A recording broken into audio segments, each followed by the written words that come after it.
Hello my dear students, welcome back to Learn Easily channel. ನಿಸ್ಸಿಂ ಎಜ್ಕಿಲ್ ರವರ the professor ಈ ಒಂದು ಪದ್ಯದ ಕನ್ನಡದ ಲೈನ್ ಬೈ ಲೈನ್ ಎಕ್ಸ್ಪ್ಲನೇಷನ್ ಹಾಗೂ ಸಮರಿಯನ್ನ ಈ ಒಂದು ವಿಡಿಯೋದಲ್ಲಿ ಕಲಿಯಬಹುದು. ಹಾಗೆ ಇದರ ಒಂದು ಸಮರಿಯ PDF ಇಂಗ್ಲಿಷ್ನಲ್ಲಿ ನಿಮಗೆ ವಿಡಿಯೋದ ಡಿಸ್ಕ್ರಿಪ್ಷನ್ನಿಂದ ಸಿಗುತ್ತೆ, ನೀವು ಡೌನ್ಲೋಡ್ ಮಾಡಿಕೊಳ್ಳಬಹುದು. ದ ಪ್ರೊಫೆಸರ್ ಈ ಒಂದು ಪದ್ಯವನ್ನು ನಿಸ್ಸಿಂ ಎಜ್ಕಿಲ್ ರವರು ಬರೆದಿದ್ದು. ಇದೊಂದು ಇಂಡಿಯನ್ ಇಂಗ್ಲಿಷ್ನಲ್ಲಿ ಒಂದು ವಿಶಿಷ್ಟವಾದಂತಹ ಸ್ಟೈಲ್ನಲ್ಲಿ ಬರೆದಿರತಕ್ಕಂತಹ ಒಂದು ಪೊಯಮ್ ಆಗಿರುತ್ತೆ. ಇದು ಆಧುನಿಕ ಭಾರತ ಬದಲಾಗ್ತಾ ಇರತಕ್ಕಂತಹ ಒಂದು ಮುಖವನ್ನು ಒಬ್ಬ ಪ್ರೊಫೆಸರ್ ಸೇಠ್ ಎಂಬುವರ ಮೂಲಕ ಮಾಡಿರ್ತಕ್ಕಂತಹ ಒಂದು ವಿಡಂಬನೆ, ಒಂದು ಕ್ರಿಟಿಸಿಸಮ್ ಅಂತ ಹೇಳ್ಬೋದು. ಈ ಪದ್ಯದಲ್ಲಿ ಭೌತಿಕ ಯಶಸ್ಸು, ಕುಟುಂಬದ ಬಗ್ಗೆ ಇರುವ ಹೆಮ್ಮೆ ಮತ್ತು ವಯಸ್ಸಾದವರ ಒಂಟಿತನವನ್ನು ಈ ಪದ್ಯದಲ್ಲಿ ಸೇಠ್ ಎಂಬ ಪ್ರೊಫೆಸರ್ ಅವರ ಮೂಲಕ ತಿಳಿಸಿದ್ದಾರೆ.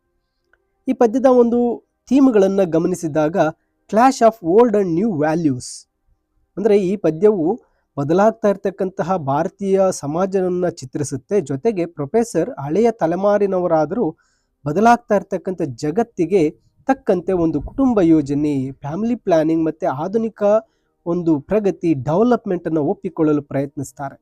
ಹಾಗೆ ಮೆಟೀರಿಯಲಿಸಮ್ ಆ್ಯಂಡ್ ಸಕ್ಸಸ್, ಇಲ್ಲಿ ಯಶಸ್ಸನ್ನು ಕೇವಲ ಹಣ ಮತ್ತು ಅಧಿಕಾರದಿಂದ ಅಳೆಯಲಾಗುತ್ತೆ. ಪ್ರೊಫೆಸರ್ ತಮ್ಮ ಮಕ್ಕಳನ್ನು ಯಶಸ್ವಿ ಎಂದು ಕರೆಯಲು ಅವರು ಹೊಂದಿರತಕ್ಕಂಥ ಕಾರುಗಳು ಮತ್ತು ಅವರು ಪಡೆದಿರ್ತಕ್ಕಂತಹ ಮ್ಯಾನೇಜರ್ ಹುದ್ದೆಗಳು ಕಾರಣ ಅಂತ ಹೇಳ್ತಾರೆ. ಹಾಗೆ ಹಣ ಗಳಿಸದೇ ಇರತಕ್ಕಂತಹ ಮಗನನ್ನು ಅವರು ಒಂದು ಕುಟುಂಬದ ಕಳಂಕ, ಬ್ಲ್ಯಾಕ್ ಶೀಪ್ ಅಂತಲೂ ಕೂಡ ಕರೀತಾರೆ. ಅದರ ಜೊತೆಗೆ ಈ ಒಂದು ಪದ್ಯದಲ್ಲಿ ಒಬ್ಬ ಪ್ರೊಫೆಸರ್ ನಿವೃತ್ತಿಯ ನಂತರದ ಒಂಟಿತನ, ವಯಸ್ಸಾದ ಮೇಲೆ ಕಾಡ್ತಕ್ಕಂತಹ ಕಾಯಿಲೆಗಳ ಬಗ್ಗೆ ತಿಳಿಸಿದ್ದಾರೆ. ಆದರೂ ಪ್ರೊಫೆಸರ್ ತಮ್ಮ ಆರೋಗ್ಯದ ಬಗ್ಗೆ ಹೆಮ್ಮೆ ಪಡುತ್ತಾ 100 ವರ್ಷ ಬದುಕುವಂತಹ ಒಂದು ಆಸೆಯನ್ನು ವ್ಯಕ್ತಪಡಿಸ್ತಾರೆ. ಈ ಒಂದು ಪದ್ಯದ ಸಾಲುಗಳನ್ನು ನಾವು ನೋಡಿದಾಗ ಒಂದು ರೀತಿಯಾಗಿ ಹಾಸ್ಯಾಸ್ಪರಿತವಾಗಿ ಕಾಣಿಸುತ್ತೆ. ಮತ್ತೆ ಈ ಒಂದು ಪದ್ಯವು ಸಮಯ ಮತ್ತು ಬದಲಾವಣೆ, ಟೈಮ್ ಅಂಡ್ ಚೇಂಜ್ನ ಬಗ್ಗೆ ತಿಳಿಸುತ್ತೆ. ವಿದ್ಯಾರ್ಥಿಯು ತೆಳ್ಳಗಿನಿಂದ ದಪ್ಪವಾಗುವುದು ಕೇವಲ ದೈಹಿಕ ಬದಲಾವಣೆಯಲ್ಲ, ಅದು ಸಮಯದ ವೇಗದ ಸಂಕೇತವಾಗಿದೆ. ಜಗತ್ತು ಎಷ್ಟು ವೇಗವಾಗಿ ಬದಲಾಗ್ತಾ ಇದೆ ಎಂಬುದನ್ನು ಈ ಒಂದು ಪದ್ಯದಲ್ಲಿ ನಿಸ್ಸಿಂ ಎಜ್ಕಿಲ್ ರವರು ತಿಳಿಸ್ಕೊಟ್ಟಿರ್ತಾರೆ. ಈ ಪದ್ಯದ ಲೈನ್ ಬೈ ಲೈನನ್ನು ಈಗ ಕಲಿತಾ ಸಾಗೋಣ. ಮೊದಲ ಸಾಲುಗಳಲ್ಲಿ ಹೇಳ್ತಾರೆ, remember me, I am professor Shet, once I taught you geography. ಇಲ್ಲಿ ಮೊದಲ ಸಾಲಲ್ಲಿ ಹೇಳ್ತಾ ಇದ್ದಾರೆ, ರಿಮೆಂಬರ್ ಮೀ, ನನ್ನನ್ನು ನೆನಪಿಸ್ಕೊಳ್ಳಿ, ನಾನು ಪ್ರೊಫೆಸರ್ ಶೇಟ್, ಹಿಂದೆ ನಾನು ನಿಮಗೆ ಜಿಯೋಗ್ರಫಿ, ಭೂಗೋಳವನ್ನು ಪಾಠ ಮಾಡ್ತಾ ಇದ್ದೆ. ಇಲ್ಲಿ ಪ್ರೊಫೆಸರ್ ತಮ್ಮ ಹಳೆಯ ವಿದ್ಯಾರ್ಥಿಯನ್ನು ಗುರುತಿಸಿ ಮಾತನ್ನು ಆರಂಭಿಸಿದ್ದಾರೆ. ಅಂದರೆ ಇದು ಒಬ್ಬ ಪ್ರೊಫೆಸರ್ ಶೇಟ್ ರವರು ತಮ್ಮ ಒಂದು ರಿಟೈರ್ಮೆಂಟ್ ನಂತರ ಒಬ್ಬ ರಿಟೈರ್ಡ್ ಆಗಿರ್ತಕ್ಕಂತಹ ಪ್ರೊಫೆಸರ್ ಅವರನ್ನು ಗುರುತಿಸಿಕೊಳ್ಳೋ ಒಂದು ಹಂಬಲವನ್ನು ಇಲ್ಲಿ ತೋರಿಸ್ತಾ ವಿವರಣೆ ಮಾಡ್ತಾ ಇದ್ದಾರೆ. ನಾನು ಪ್ರೊಫೆಸರ್ ಸೇಠ್, ನನ್ನನ್ನು ನೆನಪಿಸ್ಕೊಳ್ಳಿ, ನಾನು ನಿಮಗೆ ಜಿಯೋಗ್ರಫಿ ಪಾಠ ಮಾಡ್ತಾ ಇದ್ದೆ ಅಂತ ಹೇಳ್ತಾ ಇದ್ದಾರೆ. Now I am retired, though my health is good, my wife died some years back. ನಾನು ಈಗ ರಿಟೈರ್ಡ್ ಆಗಿದ್ದೇನೆ, ನಿವೃತ್ತನಾಗಿದ್ದೇನೆ, ನನಗೆ ಆರೋಗ್ಯ ತುಂಬ ಚೆನ್ನಾಗಿದೆ. ನನ್ನ ಒಂದು ವೈಫ್ ಕೆಲವೇ ವರ್ಷಗಳ ಹಿಂದೆ ಅವರು ತೀರೋಗಿದ್ದಾರೆ ಅಂತ ಹೇಳ್ತಾ ಇದ್ದಾರೆ. ಅಂದರೆ ಈ ಸಾಲಿನಲ್ಲಿ ಆ ಪ್ರೊಫೆಸರ್ ಹೇಳ್ತಾ ಇರ್ತಕ್ಕಂಥದ್ದು ಏಕಾಂತತೆ, ಅಂದರೆ ನಾನು ಹೆಂಡತಿಯನ್ನು ಕಳ್ಕೊಂಡಿದ್ದೇನೆ, ಏಕಾಂತ ಅಂದರೆ ಒಂಟಿಯಾಗಿದ್ದೇನೆ, ಮತ್ತು ವಯಸ್ಸಾದ ಮೇಲೆ ಕಾಡ್ತಕ್ಕಂಥ ಒಂಟಿತನವನ್ನು ಸಹ ಈ ಸಾಲು ಸೂಚಿಸ್ತಾ ಇದೆ. ಹೆಲ್ತ್ ಚೆನ್ನಾಗಿದೆ, ಆದರೆ ನನ್ನ ಹೆಂಡತಿಯನ್ನು ನಾನು ಕಳ್ಕೊಂಡಿದ್ದೇನೆ ಕೆಲವು ವರ್ಷಗಳ ಹಿಂದೆ ಅಂತ ಹೇಳ್ತಾರೆ. ನಂತರ by God's grace all my childrens are well settled in life. ದೇವರ ದಯೆಯಿಂದ ನನ್ನ ಎಲ್ಲ ಮಕ್ಕಳು ಜೀವನದಲ್ಲಿ ಚೆನ್ನಾಗಿ ಸೆಟ್ಲ್ ಆಗಿದ್ದಾರೆ ಅಂತ. ಅಂದರೆ ಭಾರತೀಯ ಪೋಷಕರು ಮಕ್ಕಳ ಯಶಸ್ಸನ್ನು ತಮ್ಮ ಜೀವನದ ಅತಿ ದೊಡ್ಡ ಸಾಧನೆ ಅಂತ ಭಾವಿಸ್ತಾರೆ ಅನ್ನೋದು ಈ ಸಾಲುಗಳಲ್ಲಿ ನಾವು ಕಾಣಬಹುದಾಗಿರುತ್ತೆ. One is sales manager, one is bank manager, but both have cars. ನೋಡಿ ಇಲ್ಲಿ ಹೇಳ್ತಾರೆ, ಒಬ್ಬ ಸೇಲ್ಸ್ ಮ್ಯಾನೇಜರ್ ಆಗಿದ್ದಾನೆ, ಇನ್ನೊಬ್ಬ ಬ್ಯಾಂಕ್ ಮ್ಯಾನೇಜರ್ ಆಗಿದ್ದಾರೆ, ಇಬ್ಬರ ಬಳಿಯಲ್ಲೂ ಕೂಡ ಕಾರ್ಗಳಿವೆ ಅಂತ. ಅಂದರೆ ಈ ಸಾಲುಗಳಲ್ಲಿ ಹೇಳುತ್ತಾ ಇರ್ತಕ್ಕಂಥದ್ದು ಇಲ್ಲಿ ಯಶಸ್ಸನ್ನು ಕೇವಲ ಅಧಿಕಾರ ಮತ್ತು ಕಾರುಗಳಂತಹ ಭೌತಿಕ ವಸ್ತುಗಳಿಂದ ಅಳಿಲಾಗ್ತಾ ಇದೆ. ನನ್ನ ಮಕ್ಕಳು ತುಂಬ ಯಶಸ್ವಿಯಾಗಿದ್ದಾರೆ, ಇಬ್ಬರು ಮ್ಯಾನೇಜರ್ಗಳು, ಇಬ್ಬರ ಬಳಿ ಕಾರುಗಳಿದೆ ಅಂತ ಕವಿ ಹೇಳ್ತಾರೆ. ಅದರ್ ಆಲ್ಸೋ ಡೂಯಿಂಗ್ ವೆಲ್, ದೋ not so well, every family must have black sheep. ಇಲ್ಲಿ ಇನ್ನೊಬ್ಬ ಮಗನೂ ಇದ್ದಾನೆ, ಅವನು ಚೆನ್ನಾಗಿದ್ದಾನೆ, ಆದರೆ ಅವನು ಅಷ್ಟೊಂದು ಸಕ್ಸಸ್ಫುಲ್ ಆಗಲಿಲ್ಲ. ಪ್ರತಿಯೊಂದು ಕುಟುಂಬದಲ್ಲೂ ಒಬ್ಬರು ಈ ರೀತಿಯ ಸೋಮಾರಿ ಅಥವಾ ಅಯೋಗ್ಯರು, ಬ್ಲ್ಯಾಕ್ ಶೀಪ್ ಅಂತಕ್ಕಂಥವ್ರು ಇದ್ದೇ ಇರ್ತಾರೆ ಅಂತ ಕವಿ ಹೇಳ್ತಾ ಇದ್ದಾರೆ. ಹಣ ಗಳಿಸಿದ ಇನ್ನೊಬ್ಬ ಮಗನನ್ನ ಕುಟುಂಬದ ಒಂದು ಕಳಂಕ ಅಂತ ಭಾವಿಸಿ ಸಮಾಜದ ಮನೋಭಾವವನ್ನ ಇಲ್ಲಿ ಕವಿಯವರು ಎತ್ತಿ ತೋರಿಸ್ತಾ ಇದ್ದಾರೆ. Sarala and Tarala are married, their husbands are very nice boys.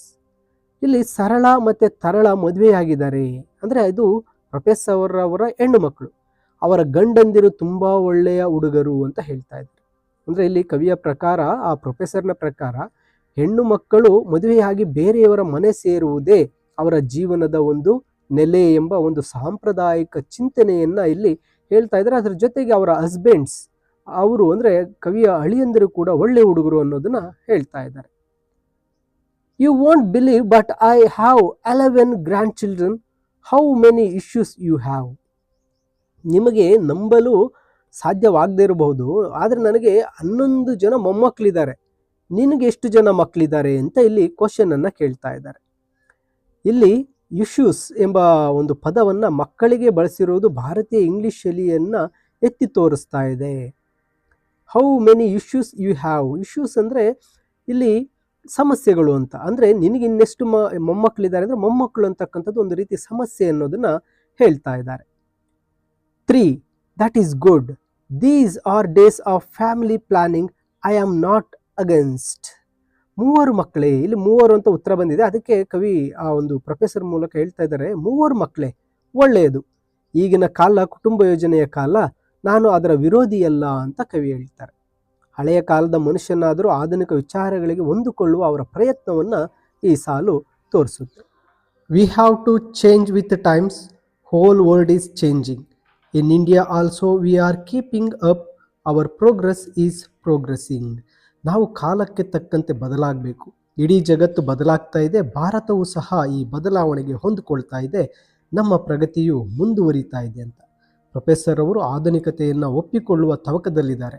ಆದರೆ ಅವರು ಅವರ್ ಪ್ರೋಗ್ರೆಸ್ ಈಸ್ ಪ್ರೋಗ್ರೆಸಿಂಗ್ ಎನ್ನುವ ಒಂದು ಮಾತು ಅವರ ಮುಗ್ಧತೆ ಮತ್ತು ಭಾರತೀಯ ಇಂಗ್ಲಿಷ್ ಶೈಲಿಯನ್ನು ತೋರಿಸ್ತಾ ಇದೆ. Old values are going, new values are coming, everything is happening with leaps and bounds. ಹಳೆಯ ಮೌಲ್ಯಗಳು ಮರೆಯಾಗಿ ಹೊಸ ಮೌಲ್ಯಗಳು ಬರ್ತಾ ಇವೆ, ಎಲ್ಲವೂ ಬಹಳ ವೇಗವಾಗಿ ಬದಲಾಗ್ತಾ ಇದೆ. ಸಮಾಜದಲ್ಲಿ ಸಂಪ್ರದಾಯ ಮತ್ತು ಆಧುನಿಕತೆಯ ನಡುವೆ ನಡೆಯುತ್ತಿರುವ ಸಂಘರ್ಷ ಮತ್ತು ತ್ವರಿತ ಬದಲಾವಣೆಯನ್ನು ಇದು ಸೂಚಿಸುತ್ತೆ.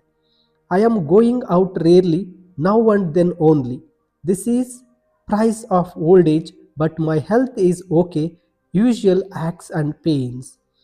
ನಾನು ಆಗಾಗ ಅಪರೂಪಕ್ಕೆ ಮಾತ್ರ ಹೊರಗೆ ಹೋಗ್ತೇನೆ, ಇದು ನನಗೆ ವಯಸ್ಸಾದಂತಹ ಒಂದು ವೃದ್ಧಾಪ್ಯದ ಅನಿವಾರ್ಯತೆ, ಆದರೆ ಸಾಮಾನ್ಯ ನೋವುಗಳಿದ್ದರೂ ನನ್ನ ಆರೋಗ್ಯ ಪರವಾಗಿಲ್ಲ ಅಂತ ಹೇಳ್ತಾರೆ. ವಯಸ್ಸಾದಂತೆ ಮನುಷ್ಯನ ಚಲನಶೀಲತೆ ಕಡಿಮೆಯಾಗೋದನ್ನು ಇದು ಹೇಳುತ್ತೆ. ವೃದ್ಧಾಪ್ಯದ ಬೆಲೆ, ಪ್ರೈಸ್ ಆಫ್ ಓಲ್ಡ್ ಏಜ್ ಎಂದು ಒಂದು ಮಾರ್ಮಿಕವಾಗಿ ಇಲ್ಲಿ ನೆಸ್ಸಿಮ್ ಎಜಿಕಲ್ ರವರು ಹೇಳ್ತಾರೆ. No diabetes, no blood pressure, no heart attack, this is because of sound habits in youth. ನನಗೆ ಯಾವುದೇ ರೀತಿ ಸಕ್ಕರೆ ಕಾಯಿಲೆ, ಒಂದು ಶುಗರ್ ಇಲ್ಲ ಅಥವಾ BP ಇಲ್ಲ, ಇದಕ್ಕೆ ಕಾರಣ ನನ್ನ ಯೌವನದಲ್ಲಿದ್ದಂಥ ನನ್ನ ಒಳ್ಳೆಯ ಅಭ್ಯಾಸಗಳು ಅಂತ ಹೇಳ್ತಾ ಇದ್ದಾರೆ. ನಮ್ಮ ಸುತ್ತಮುತ್ತಲಿನ ಆರೋಗ್ಯ ಕಾಪಾಡ್ಕೋಬೇಕು, ತಮ್ಮ ಸಮಕಾಲೀನ ಆರೋಗ್ಯ ಸಮಸ್ಯೆಗಳಿಲ್ಲದೆ ಬಗ್ಗೆ ಅವರಿಗೆ ಹೆಮ್ಮೆ ಇದೆ ಮತ್ತು ಅವರು ಶಿಸ್ತಿನ ಜೀವನದ ಮಹತ್ವವನ್ನು ಹೇಳ್ತಾರೆ. How is your health keeping nicely, I am happy for that. ನಿನ್ನ ಆರೋಗ್ಯ ಹೇಗಿದೆ, ಚೆನ್ನಾಗಿದೆಯಾ, ಅದಕ್ಕೆ ನನಗೆ ಸಂತೋಷ. ಇದು ಶಿಕ್ಷಕ ಮತ್ತು ವಿದ್ಯಾರ್ಥಿಯ ನಡುವಿನ ಒಂದು ಆತ್ಮೀಯತೆಯನ್ನು ತೋರಿಸುತ್ತೆ. This year I am 69 and I hope to score century. ನನಗೆ ಈ ವರ್ಷ 69 ವಯಸ್ಸು, ನಾನು 100 ವರ್ಷ ಬದುಕಬೇಕೆಂಬ ಆಸೆ ಇದೆ ಅಂತ ಹೇಳ್ತಾರೆ. ಇಲ್ಲಿ ಸೆಂಚುರಿ ಎನ್ನುವುದು ಕ್ರಿಕೆಟ್ ಭಾಷೆಯ ರೂಪಕ ಒಂದು ಮೆಟಾಫರ್ ಆಗಿದ್ದು ಅವರ ಒಂದು ಜೀವನೋತ್ಸಾಹವನ್ನು ಇಲ್ಲಿ ಪ್ರತಿಬಿಂಬಿಸುತ್ತೆ. You were so thin like stick, now you are man of weight and consequence, that is good joke. ನೀನು ಒಂದು ಕಡ್ಡಿಯಂತೆ ತೆಳ್ಳಗಿದ್ದೆ, ಆದರೆ ಈಗ ನೀನು ತೂಕದ ಒಂದು ಗಣ್ಯ ವ್ಯಕ್ತಿಯಾಗಿದೆಯಾ, ಇದೊಂದು ಒಳ್ಳೆಯ ಒಂದು ಕಾಮಿಡಿ ಜೋಕ್ ಅಂತ ಹೇಳ್ತಾ ಇದ್ದಾರೆ. ಇಲ್ಲಿ ಮ್ಯಾನ್ ಆಫ್ ವೆಯ್ಟ್ ಅನ್ನೋದರಲ್ಲಿ ಒಂದು 2 ಅರ್ಥ ಇದೆ. ಒಂದು ವಿದ್ಯಾರ್ಥಿಯ ದೈಹಿಕ ತೂಕ, ಆದರೆ ಇನ್ನೊಂದು ಅವನ ಸಾಮಾಜಿಕ ಗೌರವ ಮತ್ತು ಅಂತಸ್ತಿನ ಬಗ್ಗೆ ಇಲ್ಲಿ ಹೇಳ್ತಾರೆ. ನಂತರ ಕೊನೆಯ ಸಾಲಿನಲ್ಲಿ ಹೇಳ್ತಾರೆ, if you are coming again this side by chance, visit please my humble residence also. I am living just on opposite house back side.